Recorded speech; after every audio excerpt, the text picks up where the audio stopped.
আসসালামু আলাইকুম। সংবাদে আপনাদের সবাইকে স্বাগতম জানাচ্ছি আমি নুসরাত। শুরুতেই সংবাদ শিরোনাম। ইরানে হামলা হতে পারে আজই। মধ্যপ্রাচ্যের মিত্রদের সতর্ক করলেন ট্রাম্প।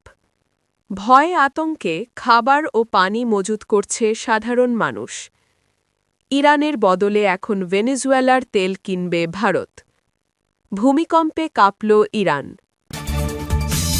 দর্শক, এতক্ষণ শুনছিলেন সংবাদ শিরোনাম। এখন বিস্তারিত। আপনি যদি ইসরায়েলের ধ্বংস চেয়ে থাকেন তাহলে চ্যানেলটি সাবস্ক্রাইব করে দিবেন এবং ভিডিওতে লাইক করে আপনার মূল্যবান মতামত কমেন্টে লিখে জানিয়ে দিবেন। এখন বিস্তারিত। ইরানের বিরুদ্ধে এক ভয়াবহ সামরিক অভিযানের দ্বারপ্রান্তে দাঁড়িয়ে আছে যুক্তরাষ্ট্র। মার্কিন সংবাদ মাধ্যম দ্য ড্রপ সাইট নিউজের এক প্রতিবেদনে দাবি করা হয়েছে, প্রেসিডেন্ট ডোনাল্ড ট্রাম্প চাইলে আজ রোববার ১ জানুয়ারি থেকে ইরানে সুপরিকল্পিত হামলা শুরু হতে পারেন।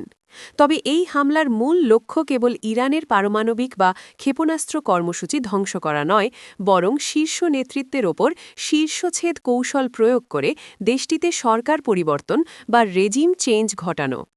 মার্কিন যুদ্ধ পরিকল্পনাকারীরা মনে করছেন, ইরানের ইসলামিক রেভলিউশনারি গার্ড কর্পস বা আইআরজিসি এর নেতৃত্বকে সরিয়ে দিতে পারলে সাধারণ মানুষ রাস্তায় নেমে আসবে এবং বর্তমান সরকারের পতন ঘটবে। সাবেক এক শীর্ষ মার্কিন গোয়েন্দা কর্মকর্তার দেওয়া তথ্যমতে ইসরায়েলি প্রধানমন্ত্রী বেনিয়ামিন নেতানিয়াহু এই হামলার জন্য অধীর আগ্রহে অপেক্ষা করছেন। তিনি ট্রাম্পকে এই আশ্বাসও দিয়েছেন যে তেহরানে পশ্চিমা ঘেঁষা নতুন সরকার গঠনে ইসরায়েল পূর্ণ সহযোগিতা করবে। ট্রাম্প নিজেও শুক্রবার ৩১ জানুয়ারি ওভাল অফিসে এক বক্তব্যে বিশাল মার্কিন নৌবহর ইরানের দিকে এগিয়ে যাওয়ার বিষয়টি নিশ্চিত করেছেন। এই পরিস্থিতির গুরুত্ব অনুধাবন করে মধ্যপ্রাচ্যের আরব দেশগুলো এখন চরম সতর্কাবস্থায় রয়েছে। ইতিমধ্যে সৌদি আরব এবং সংযুক্ত আরব আমিরাত সাফ জানিয়ে দিয়েছে যে ইরানের বিরুদ্ধে কোনো সামরিক অভিযানে তারা তাদের আকাশসীমা বা আঞ্চলিক জলসীমা ব্যবহার করতে দেবে না। এদিকে সম্ভাব্য মার্কিন হামলা মোকাবিলায় ইরানও নজিরবিহীন পাল্টা হুমকি দিয়ে রেখেছে। দেশটির সামরিক মুখপাত্র ব্রিগেডিয়ার জেনারেল মোহাম্মদ আকরামিনিয়া স্পষ্ট করেছেন, আমেরিকানরা যদি মনে করে ২ ঘণ্টার অপারেশন চালিয়ে টুইট করে যুদ্ধ শেষ করে দেবে, তবে তারা ভুল স্বর্গে বাস করছে। তিনি সতর্ক করেছেন, হামলা হলে যুদ্ধের পরিধি পুরো অঞ্চলে ছড়িয়ে পড়বে এবং মধ্যপ্রাচ্যে মোতায়েন থাকা প্রায় ৪০,০০০ মার্কিন সেনা ও তাদের ঘাঁটিগুলো ইরানি ড্রোন ও ব্যালিস্টিক ক্ষেপণাস্ত্রের সরাসরি লক্ষ্যবস্তু হবে। ইরানের বর্তমান সামরিক নেতৃত্ব এবার সীমিত প্রতিক্রিয়ার পুরনো নীতি ত্যাগ করে অন্তত ৫০০ মার্কিন সেনার প্রাণহানি ঘটানোর লক্ষ্য নিয়ে কঠোর জবাব দেওয়ার প্রস্তুতি নিচ্ছে। যুদ্ধের এই ঘনঘটার মধ্যেই কূটনৈতিক আলোচনার শেষ চেষ্টা চলছে। ইরানের পররাষ্ট্রমন্ত্রী আব্বাস আরাগাচি ইস্তাম্বুলে তুর্কি নেতাদের সঙ্গে সাক্ষাৎ করে জানিয়েছেন, তারা আলোচনার জন্য প্রস্তুত হলেও চাপ বা হুমকির মুখে নতি স্বীকার করবেন না। বিশেষ করে দেশের প্রতিরক্ষা ও ক্ষেপণাস্ত্র সক্ষমতা নিয়ে কোনো আপোস করা হবে না বলেও তিনি সাফ জানিয়ে দিয়েছেন। একদিকে যুক্তরাষ্ট্র, ইরান ও তুরস্কের মধ্যে গোপন বৈঠকের মাধ্যমে যুদ্ধ ঠেকানোর চেষ্টা চলছে, অন্যদিকে ট্রাম্পের রণতরীগুলো ইরানের উপকূলের দিকে এগিয়ে আসায় পুরো মধ্যপ্রাচ্য এখন এক আগ্নেয়গিরির মুখে দাঁড়িয়ে আছে। উপসাগরীয় অঞ্চলে যুক্তরাষ্ট্রের ক্রমবর্ধমান সামরিক উপস্থিতির মধ্যে ইরানিরা এক ভয়াবহ যুদ্ধের আশঙ্কায় দিন কাটাচ্ছেন।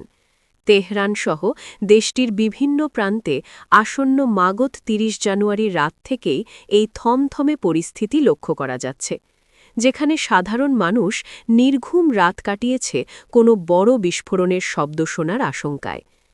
তেহরানের রাজপথে দৈনন্দিন জীবন আপাতদৃষ্টিতে স্বাভাবিক মনে হলেও ঘরের ভেতরে দৃশ্যপট একেবারেই ভিন্ন। অনেক বাসিন্দা সম্ভাব্য বোমাবর্ষণের ক্ষয়ক্ষতি এড়াতে নিজেদের বাড়ির জানালার কাঁচ স্কচ টেপ বা বিশেষ কায়দায় সিল করে দিচ্ছেন।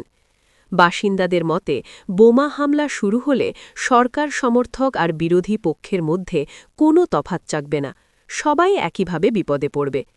এই বাস্তবতায় সামাজিক যোগাযোগ মাধ্যমে ক্ষেপণাস্ত্র থেকে বেঁচে থাকার উপায় এবং জরুরি প্রস্তুতির নানা পরামর্শ দ্রুত ছড়িয়ে পড়ছে। অনেকেই অন্তত ১০ দিনের শুকনো খাবার, পানি এবং প্রাথমিক চিকিৎসার সরঞ্জাম মজুত করছেন। এমনকি বয়স্ক ও দীর্ঘমেয়াদী রোগে আক্রান্তরা ৩ মাসের অগ্রিম ওষুধ কিনে রাখছেন। ইরানের ভেতরে এই উত্তেজনার প্রেক্ষাপটটি আরও জটিল হয়ে উঠেছে সম্প্রতি দেশের অভ্যন্তরে ঘটে যাওয়া রক্তক্ষয়ী দমনপীড়নের কারণে। গত ডিসেম্বরে অর্থনৈতিক সংকটের জেরে শুরু হওয়া বিক্ষোভ দমনে সরকারি বাহিনীর অভিযানে কয়েক হাজার মানুষের প্রাণহানি ঘটে। অধিকার গোষ্ঠীগুলোর মতে নিহতের সংখ্যা ৬,৫০০ ছাড়িয়ে যেতে পারে। অভ্যন্তরীণ এই ক্ষোভ এবং বাইরের যুদ্ধের হুমকির মাঝখানে পড়ে দিশেহারা হয়ে পড়েছেন সাধারণ ইরানিরা। কেউ কেউ মনে করছেন মার্কিন হামলা তাদের মুক্তি দেবে, আবার অভিজ্ঞ প্রবীণরা মনে করছেন যুদ্ধ কেবল ধ্বংসই ডেকে আনবে। প্রবাসে থাকা কয়েক মিলিয়ন ইরানিও স্বদেশের পরিবার পরিজন নিয়ে গভীর উদ্বেগের মধ্যে রয়েছেন। যুদ্ধের কারণে ইন্টারনেট যোগাযোগ বিচ্ছিন্ন হয়ে পড়ার ভয়ে তারা উদ্বিগ্ন। যুদ্ধের অনিশ্চয়তা ও জীবন নিয়ে ছিনিমিনির এই পরিবেশকে অনেকে এক করুণ রসকিতা হিসেবে দেখছেন। বিশেষ করে জুয়া খেলার বিভিন্ন ওয়েবসাইটে ৩১ জানুয়ারি রাতে ইরানে হামলা হবে কিনা তা নিয়ে হাজার হাজার ডলারের বাজি ধরা হচ্ছে। এই পরিস্থিতিকে অন্যের বিনোদনের খোরাক হিসেবে অভিহিত করে ক্ষোভ প্রকাশ করেছেন ইরানি তরুণ প্রজন্ম। একদিকে দেশের কঠোর শাসন ব্যবস্থা, অন্যদিকে ডোনাল্ড ট্রাম্পের যুদ্ধংদেহী মনোভাব, সব মিলিয়ে এক অনিশ্চিত ও অন্ধকার ভবিষ্যতের মুখে দাঁড়িয়ে রয়েছে ইরানের সাধারণ মানুষ। যুক্তরাষ্ট্রের প্রেসিডেন্ট ডোনাল্ড ট্রাম্পের সাম্প্রতিক এক মন্তব্য বিশ্বজুড়ে জ্বালানি ও কূটনৈতিক মহলে তীব্র আলোচনার জন্ম দিয়েছে। ফ্লোরিডা যাওয়ার পথে এয়ারফোর্স ওয়ানে সাংবাদিকদের সঙ্গে আলাপকালে তিনি দাবি করেন, ভারত এখন থেকে ইরানের পরিবর্তে ভেনেজুয়েলার অপরিশোধিত তেল কিনবে। ট্রাম্পের এই মন্তব্য এমন এক সময়ে এলো যখন যুক্তরাষ্ট্র ভারতকে এমন সব দেশ থেকে জ্বালানি আমদানিতে উৎসাহিত করছে যারা তাদের কৌশলগত মিত্র অথবা যাদের ওপর কোনো মার্কিন নিষেধাজ্ঞা নেই। ঐতিহাসিকভাবে ভারত ইরানের তেলের অন্যতম প্রধান ক্রেতা হলেও দীর্ঘমেয়াদী মার্কিন নিষেধাজ্ঞার কারণে বর্তমানে দেশটি থেকে উল্লেখযোগ্য পরিমাণ তেল আমদানি করছে না। এই অবস্থায় ভেনেজুয়েলাকে একটি বিকল্প উৎস হিসেবে সামনে নিয়ে আসছে ওয়াশিংটন। বিশেষ করে ভেনেজুয়েলার ওপর থেকে নিষেধাজ্ঞা শিথিল করা এবং এই বাণিজ্য নিয়ে পূর্বে আরোপিত চড়া শুল্কের বিষয়টি নতুনভাবে বিবেচনার মাধ্যমে নয়াদিল্লিকে ভেনেজুয়েলার তেলের বাজারে ফিরিয়ে আনার চেষ্টা করছে যুক্তরাষ্ট্র। একই সঙ্গে ভারত ও ভেনেজুয়েলার মধ্যে উচ্চ পর্যায়ের দ্বিপাক্ষিক আলোচনা ও জ্বালানি সহযোগিতার বিষয়টি ক্রমেই গভীর হচ্ছে, যা দুই দেশের কৌশলগত সম্পর্কের নতুন দিগন্ত উন্মোচন করছে। বিশ্বের তৃতীয় বৃহত্তম তেল আমদানিকারক দেশ হিসেবে ভারতের এই সম্ভাব্য অবস্থান পরিবর্তন আন্তর্জাতিক বাজারে তেলের সরবরাহ ব্যবস্থা ও ভূ-রাজনীতিতে বড় প্রভাব ফেলতে পারে। মূলত মার্কিন নিষেধাজ্ঞা নীতি, বাজার প্রবেশাধিকার এবং কৌশলগত অংশীদারিত্ব কিভাবে বিশ্ব জ্বালানি মানচিত্রকে পুনর্গঠিত করছে, ট্রাম্পের এই বক্তব্যে সেই চিত্রই ফুটে উঠেছে। ইরানের ফার্স প্রদেশের মোহরে ৫.৩ মাত্রার ভূমিকম্প অনুভূত হয়েছে। রোববার ১ ফেব্রুয়ারি সকালে স্থানীয় সময় সকাল ৮টা১১ দিকে ভূমিকম্পে কেঁপে ওঠে প্রদেশটি।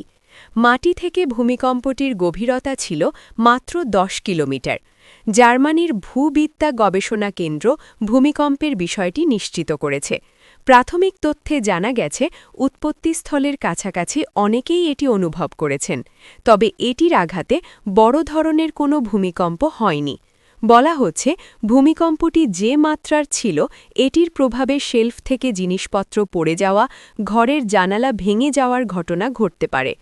অগ্ন্যুৎপাত ও ভূমিকম্প বিষয়ক ওয়েবসাইট ভলক্যানো ডিসকভারি জানিয়েছে প্রাথমিকভাবে ভূমিকম্পটি ৫.৩ মাত্রার ছিল বলে খবর পাওয়া গেছে। এছাড়া এটির গভীরতা ছিল ১০ কিলোমিটার। আপনি যদি আমাদের চ্যানেলে নতুন হয়ে থাকেন তাহলে চ্যানেলটি সাবস্ক্রাইব করে দিন।